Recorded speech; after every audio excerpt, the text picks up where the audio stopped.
Estamos con Christoph Steinert y vamos a hablar del Impact of Pollution on the Stability of Autocratic Regimes, la cual es patrocinada por BAF, ADAPT, HOSIM y NOLTE. Igualmente les recordamos que el foro está abierto para preguntas, si pueden hacerlas en inglés y ayudarnos con la chamba de traducirlas estaría muy bien, para al final de la presentación mandarlas. Bueno, también los invitamos a seguirnos en redes sociales y compartir fotos, videos y todo eso. Estamos en Instagram como @CIS IBERO y en la página web es cisibero.mx. Y bueno, les voy a presentar un poco de la historia de Christopher. Christopher es un postdoctoral investigador de ciencias políticas en la Universidad de Mannheim y va a comenzar el postdoctorado en Fellow en la Universidad de St. Gallen en marzo de 2023. En sus investigaciones se enfoca en la investigación empírica de violaciones de derechos humanos y sus investigaciones muestran que la contaminación del medio ambiente puede aumentar la probabilidad de protestas contra dictaduras. Entonces creo que estamos frente a una tesis o una hipótesis muy interesante en la que vamos a relacionar los derechos humanos y la contaminación contra el manejo de las masas. Entonces, bueno, thank you, Christoph, and you can start. Perfect, thanks a lot. I'm sorry that I have to switch to English. I do understand Spanish quite well, but it's easier for me to hold a presentation in English. So first of all, thanks a lot for this invitation. I consider it as a huge honor to be able to present at this important conference. I do believe that sustainability is one of the key topics of our times, and therefore I highly appreciate this opportunity to be able to contribute to this debate with our study on environmental pollution and authoritarian politics. So the research project, the paper that I'm going to present, has been recently accepted for publication in the Journal of Politics, and this is co-authored work with Professor Carlo Hortz from Texas University, Professor Moritz Marbach from the University College London, and myself, Christoph Steinert. I'm currently a postdoctoral researcher at the University of Mannheim, at the University of St. Gallen in Switzerland. And I want to begin this presentation with this example of a political protest that has been sparked by environmental concerns. So here you can see a protest demanding for climate justice, but there are of course many other examples for political protest for environmental issues happening in many countries around the world. So what this illustrates is that environmental issues are not only important from a technical or from an economic perspective, but that they also have huge political effects. And this will be the focus of this presentation. And the fact that environmental issues matter politically is actually not surprising, given that pollution has substantial effects on the well-being of citizens. So we know that pollution reduces air and water quality and therefore indirectly causes diseases like asthma, skin conditions, allergies, and weakens people's heart and cardiovascular system. And just to demonstrate the enormous scale of these effects, I want to show you a quote of a study published in The Lancet, which states that diseases caused by pollution were responsible for an estimated 9 million premature deaths in 2015, which is 3 times more than from AIDS, tuberculosis, and malaria combined, and 15 times more than from all wars and other forms of violence.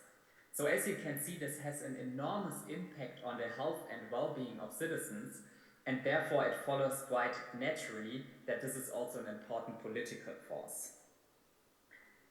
There's actually already quite some evidence on the impact of environmental pollution on democracies. So, for instance, there is research showing that there is increasingly polarization in society along environmental issues. There's research on the rise to power of green political parties, especially in European democracy. So, for instance, the current German foreign minister is from the Green Party. And there's also research showing that environmental issues shape election outcomes. So on average, parties that tend to perform worse on environmental issues are less likely to be re-elected. So while there is quite some research on the political effects of pollution in democracies, we know comparatively little about the effects of pollution in autocracies.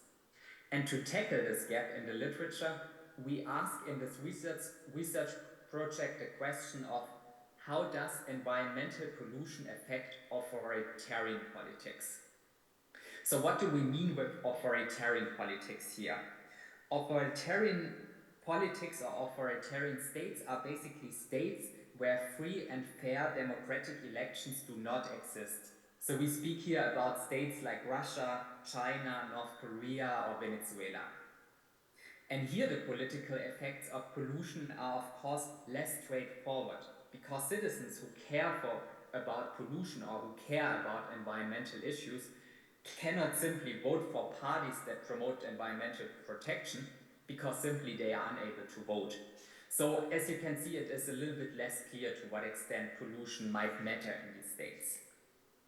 Nevertheless, we argue in this study that pollution has also a profound effect on the political dynamics in autocracies. And we differentiate between two different types of effects that explain this impact on authoritarian politics. First, there is a direct effect of pollution.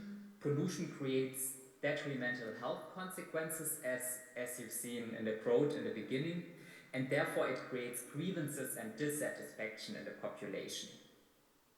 Moreover, there's also an indirect effect of pollution, because pollution creates a signal about the lack of policy-making competence of the government in power. So basically, by observing pollution, citizens can infer about the capacities and the willingness of the government to protect them from health issues. And if you can observe massive pollution, citizens might infer that their government is incompetent and unwilling to protect them from environmental concerns and from health issues that follow from them.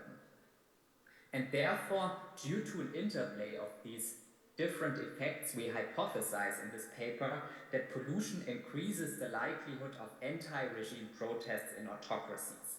So we basically argue that pollution destabilizes autocracies, so states like Russia or China. And to analyze our argument empirically, we focus on the empirical case of the former German Democratic Republic. So, as you probably all know, Germany used to be divided into two different states. There was Western Germany and Eastern Germany. And just to fresh up a little bit these historical facts, I want to give a brief overview. So the former GDR existed from October 1949 until the German reunification in October 1990. The territory was administered and occupied by Soviet forces after the defeat of Nazi Germany in World War II. The former GDR was a totalitarian dictatorship, so we speak here about a highly autocratic authoritarian state, and its economy was centrally planned and state-owned. Repression was very widespread in the former GDR, so for instance about 250,000 people were arrested for political reasons. And what you probably all know is the case of the famous Berlin Wall that was built in August 1961 and which existed for 28 years until the peaceful revolution in November 1989 led to the fall of the Berlin Wall and to Germany reunification. So at this point you might ask, why should we care about the former GDR and how does this relate to pollution? The reason why we focus on this specific empirical case is the fact that the GDR was known as Europe's most notorious environmental polluter. So pollution was a big issue in the society. The GDR had the highest levels of sulfur dioxide (SO2) emissions in Europe during the 1970s and the 1980s. And sulfur dioxide contributes to the formation of acid rain, which is an important cause of deforestation. So simply put, the forests were dying because of sulfur dioxide. And this was really a massive issue in the former GDR which was visible and observable to East German citizens in their daily lives. It was quite clear that there was a direct relation between the massive pollution that was widespread in the former GDR and between massively dying forests in this region. So here you can just see an image of the industrial production there that was heavily polluting the environment. It also should be emphasized here that the technology which could have filtered these SO2 emissions has not been available in this time, so therefore industrial production was heavily related to pollution.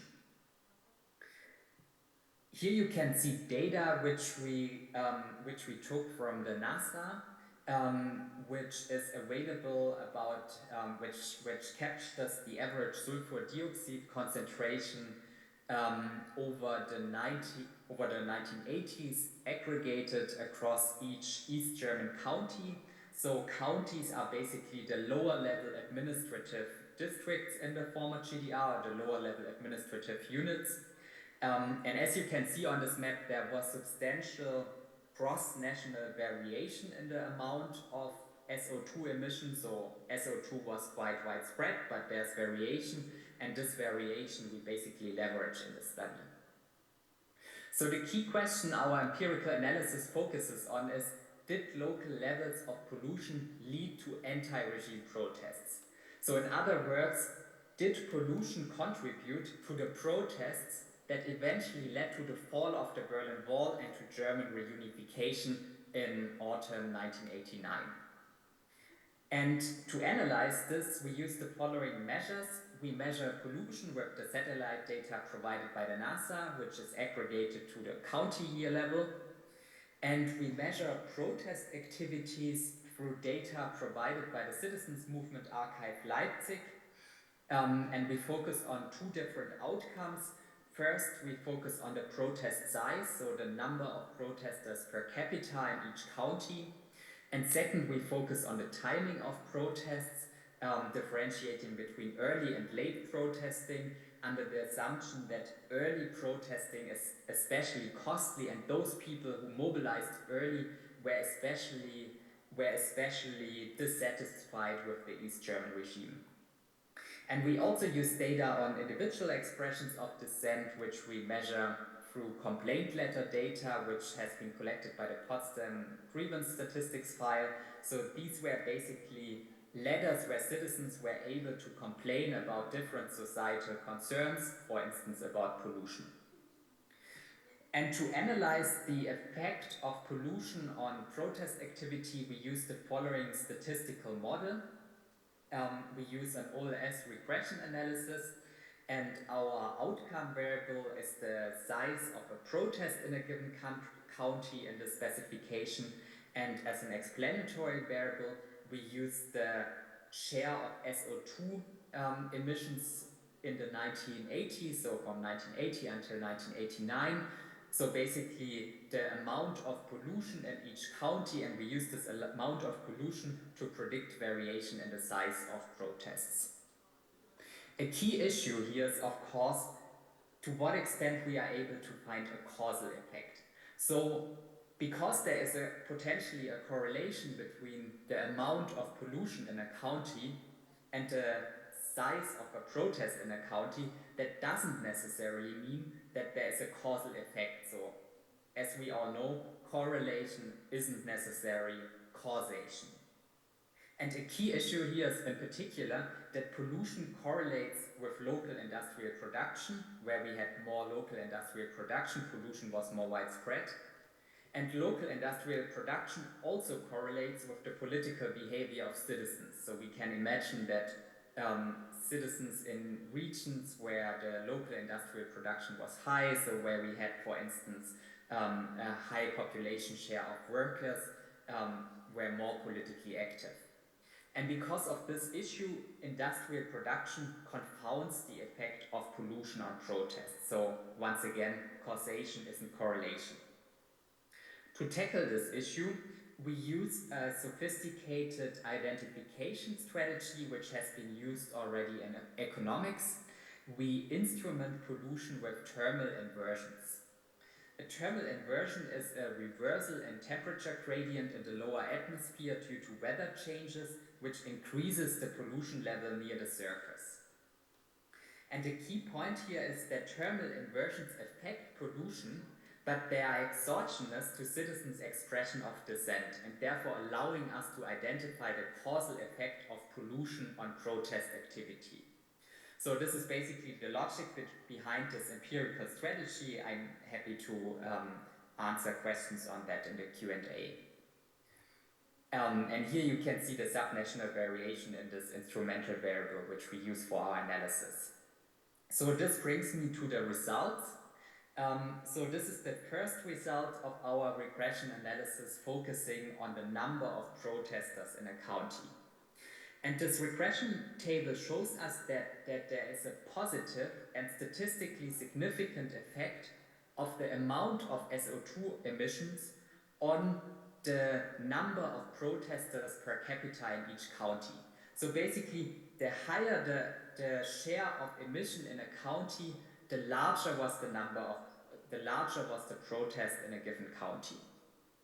The second regression analysis focuses on the timing of the protests, and here we can see that there is once again a positive and statistically significant effect on early protesting. So basically those citizens that experienced higher levels of pollution protested earlier against the East German regime, while the effect is reversed for late protesting.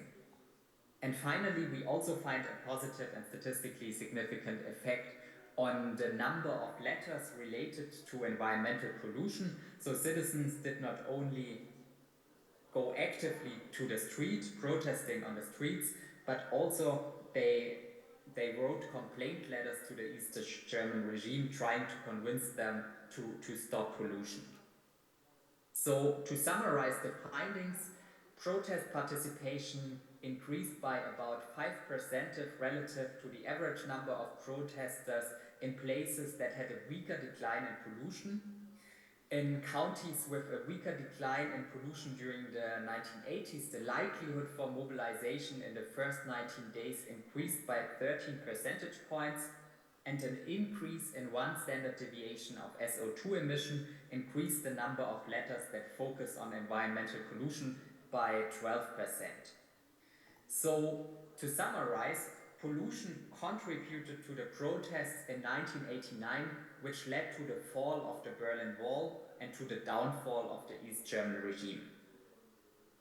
This does, of course, not imply that pollution was the only reason, right? So there's a variety of other factors that also affected these protest events. So for instance, repression played a role and massive dissatisfaction in the population for other also economic reasons. However, what our evidence shows is that higher levels of pollution led to larger local protests, higher levels of pollution led to earlier local protests, and higher levels of pollution were also linked to more complaint letters. So this brings me to the broader implications of the study. So one first implication of this study is that pollution indeed affects citizens' behavior, leading to both individual and collective expressions of dissent.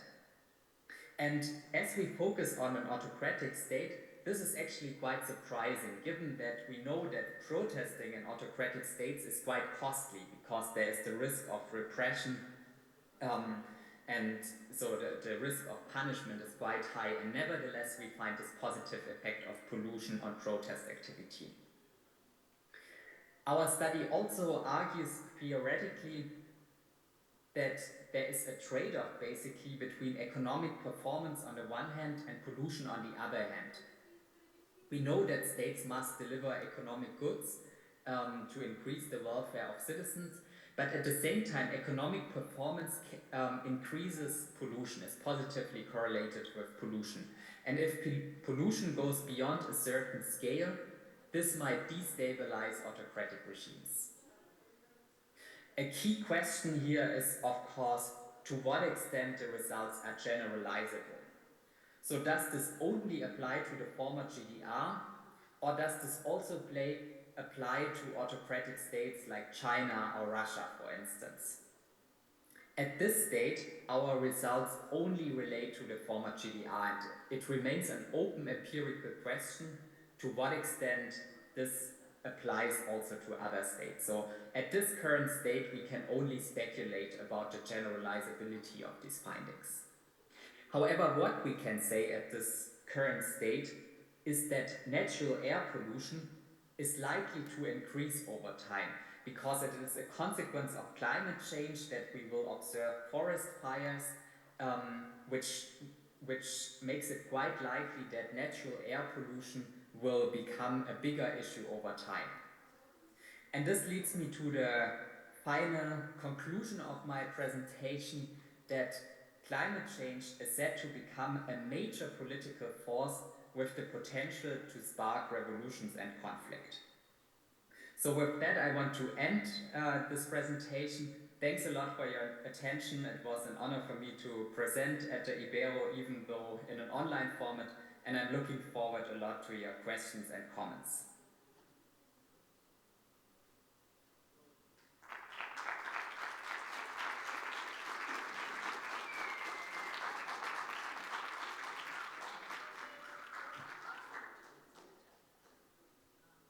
Fantastic.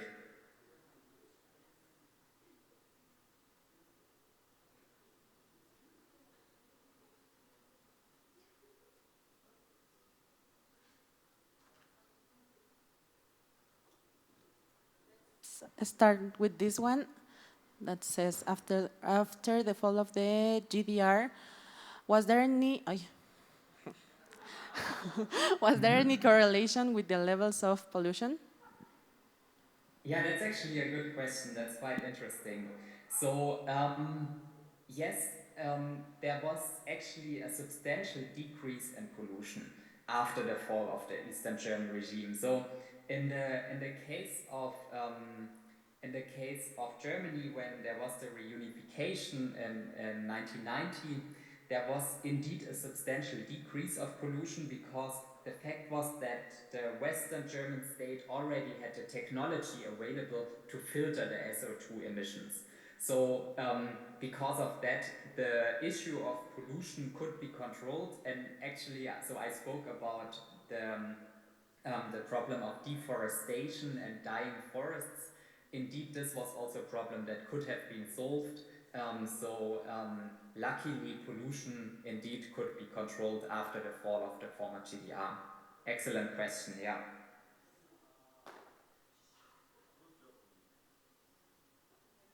Any other questions? Feel free to ask. Open for all comments and questions. We have another one. Yeah. Compared to the years analyzed where protests increased, what are today's levels in Europe with the with the current situation where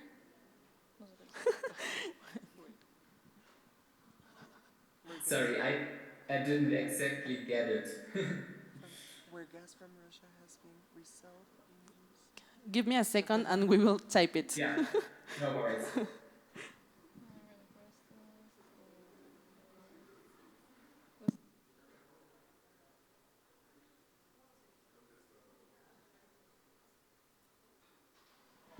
Thank you very much, Christoph. The question was, compared to the levels that Europe and Germany specifically had of pollution during the years that you were analyzing versus the years that we are currently going through.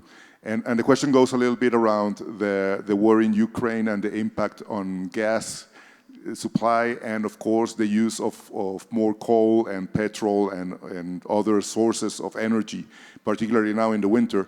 And if we have seen any increase in the contaminants that we have in Germany, Europe in general, versus the years that you were analyzing, I'm just curious if there's a comparable table already, or if you have seen anything that would lead potentially to protests around Europe because we are seeing higher level of pollution versus other years. All right, so thanks a lot for the question. The sound is not ideal. I hope that I managed to grasp it. So basically speaking about the situation in Ukraine currently, right, and the gas and oil situation, I didn't get the last part. Could you potentially repeat this or write it to the chat? The sound Yeah, is not ideal. can you hear me? Can you hear me? Can you hear me? I'm sorry, I don't really hear it. Can you hear me? Yeah. Can you hear me? Yeah, now it's much better. Much better? Okay. The question was a little related to the fact that because of the war in Ukraine today, we are using, or well, the Europeans are using other sources of energy versus natural gas. Now you're using coal, you're using petrol, you're using other sources basically that are more pollutant. And therefore, my question is, are we expecting or have you seen or do you expect increases to the level that could lead potentially to demonstrations? Yeah, interesting question. So in the context of the current war in Ukraine, this is definitely already a major political debate going on in Europe. So the decision to reduce the dependency of gas and the dependency of oil from Russia in Europe was highly controversial and political because in fact it is also highly costly. So in Europe we are currently also suffering from a strong inflation which is related to that. So this is to say that while our paper shows that there is an effect of pollution on protest activity, of course there's also a huge strand of literature showing that economic issues are strongly related to the likelihood of protests in states, right? So this is what I meant when I spoke about the trade-off in the end. So on the one hand, it is quite essential to have access to these natural resources to increase economic production. So let's say for instance, the German chemistry industry is highly dependent on gas from Russia. So it is a political force if we don't use basically this ask, but on the other hand, if pollution goes beyond a certain level, it can likewise lead to protests. So this is the trade-off we are facing here. I think so. There could be said a lot more about this conflict related to Russia and Ukraine, but I hope this kind of answers your question. Thank you. Yeah, definitely. And I guess that the other one would be, and this is just out of curiosity, what would be the levels of pollution that we had in the 80s versus the levels of pollution that we have today? I'm sure you have measured that as well, no? What's the difference? Do we see a significant reduction from those years or not? Excellent question. So indeed we see as a reduction in terms of SO2 emissions. It has become less of an issue because the technology improved. So this scale of emission that we observed in the former GDR in the 1980s was kind of unprecedented.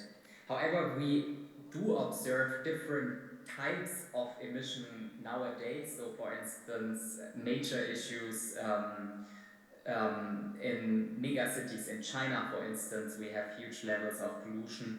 And what I also mentioned in the end of the presentation, what is becoming a bigger issue nowadays is indeed natural air pollution caused by forest fires, which hasn't been as common in the 1980s as it is nowadays. So while our technical availability to filter and control pollution improved over time, we face issues related to pollution nevertheless nowadays caused by climate change. Vielen Dank, Christoph, ganz klar. Gutes Deutsch. Thank you, Christoph. We already have another question in the chat. I'm going to read it for the people here in the room. It says, based on what you know, how can this be applied or used in the industry or in public politics? Yeah, that's also a very relevant question. So to what extent can we draw policy implications based on these findings? I think what it definitely shows us that the risk for industries is also quite high if contamination is not controlled and if pollution goes beyond a certain level. So not only from a societal perspective or from an ethical perspective, but also if we take this very economic perspective from industries, it might be kind of self-defeating and problematic in the long run if pollution goes beyond a certain level. It depends a little bit on different scope conditions, so it depends to what extent there are policies at play that regulate pollution. So in some states pollution is more regulated than in others. Of course, it also plays a role to what extent pollution is visible to citizens. So in our case, pollution was quite visible to citizens in their daily lives. It was observable. They could see the dark smoke going out of the chimneys. They could see the dying forests. This is something different nowadays with climate change, where we face the issue of SO2 emissions, which we know they exist, and there's a lot of scientific evidence for that, but we cannot see them. So in some sense, the negative effects for industries in terms of polluting might be lower nowadays with climate change, just for the simple fact that this is unobservable. But I would conclude based on our findings that also industries have to take this into account and would be well advised to invest in technology that limits the amount of pollution. Thank you so much, Yeah, Christoph. Oh, sorry. We have another question here that says, have you measured other pollution-related rallies in more modern times, such as with Trump's USA or Erdogan's Turkey or other autocratic regimes? Very interesting questions. Thanks. Actually, we haven't. Unfortunately, I cannot provide you results on that. So this is something for future research projects. We focus now on this one case, but this is something we are interested to work on in the future. So I cannot show you evidence on that yet. But I do believe that there is a lot of potential for research here, and that similar patterns could be traced. Thank you so much. We are writing the next question. Oh, I can read it here if you want. It says, why was SO2 used and not other polluting gases? And what aspects of pollution you think provoke protests? For example, health issues, problems related to economic progress, or general uncomfortability, considering SO2 is potentially toxic and irritable. Okay, now I see it also in the chat. Perfect, thanks. Okay, so why was SO2 used? So it was not basically that SO2 was used. You can rather think of that as a byproduct. So it was not intended to create SO2, but it was a byproduct of industrial production that couldn't be controlled, that couldn't be filtered. So basically by running industrial production plants, it was created, but it was not the aim to create SO2 emissions. Okay, and what other aspects of pollution you think could provoke protest? So that's also a very interesting question. So now we focused on one specific type of pollution, but we can think, of course, that there is variation across different types of pollution. And some types of pollution might matter more than other types of pollution, right? So I think without having empirical evidence on that yet, my gut feeling would be that it matters, of course, to what extent this is really a major health issue. So people are likely to care much more if this has even fatal consequences. So the extent of the health issue might play a role here. And once again, I do think that the topic of observability plays a role. So people care more about pollution they can observe. People care more about pollution that they can observe in their immediate surroundings. So let's say in their localities, compared to pollution that happens somewhere far away from them. So I do believe that this is a quite interesting topic for future research to understand variation between different types of pollution and the likelihood to trigger protest activities. Thank you so much, Christoph. And I personally have another question that it's, oh, wait, oh no, I know, you're back, sorry. The question was like, if you could measure this with other types of pollution. You were mentioning a lot of air pollution, but could it be also seen in like water pollution or soil pollution? Like, could you think that it would be the same, like the same correlation between pollution and protests? Yeah. Interesting question. We actually run a robustness test in the paper, so for more details you can find in our study. And we have a robustness test where we rerun basically the same analysis, but not focusing on SO2 emissions, but on dust emissions. That was also a major issue in the former GDR. And the results remain the same. So we can find with this other type of pollution that we had the same effect here, the same correlation between pollution and local protest propensities. Water pollution is also a quite interesting topic we don't focus on in our study, but in terms of the theoretical mechanism, we can expect that this is quite similar, because once again we have a direct effect in terms of we have health issues, we have which create dissatisfaction in the population, and we also have this indirect effect that people basically see that the government doesn't prevent pollution, that the government is policy making incompetent in the sense that it doesn't resolve this problem, and therefore they might infer that there's the necessity to protest or to ideally replace the government.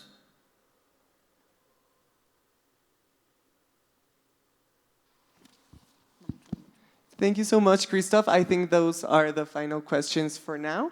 But we want to congratulate you and thank you for coming here with us and being part of this Congress, Sustainability Congress. We have with us a certificate for your participation, but like, since you're not here, we're gonna send it to you by mail shortly. So thank you so much again for coming, and thanks everyone here present in the auditorium or watching the live stream for coming here. And yeah, it was a really interesting presentation. So thank you so much. Thanks so much. It was a huge pleasure for me to present here. From Germany, quite far away. Here it's already nearly in the night, and I really appreciated that I could take part in that. And excellent questions. I very much enjoyed the discussion. Thank you so much, Christoph. Thank you, Christoph. Have a good day and enjoy the rest of the conference.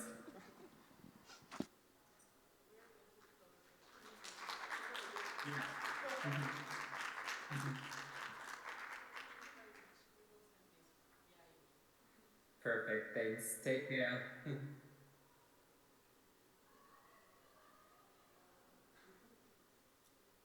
Muchísimas gracias a todos por acompañarnos en este pequeño experimento que hicimos de transmitir desde Alemania.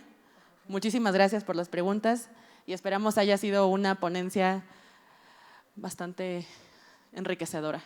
Los esperamos para que nos acompañen a la clausura de este evento. Vamos a empezar a las 5 aquí mismo. Muchísimas gracias.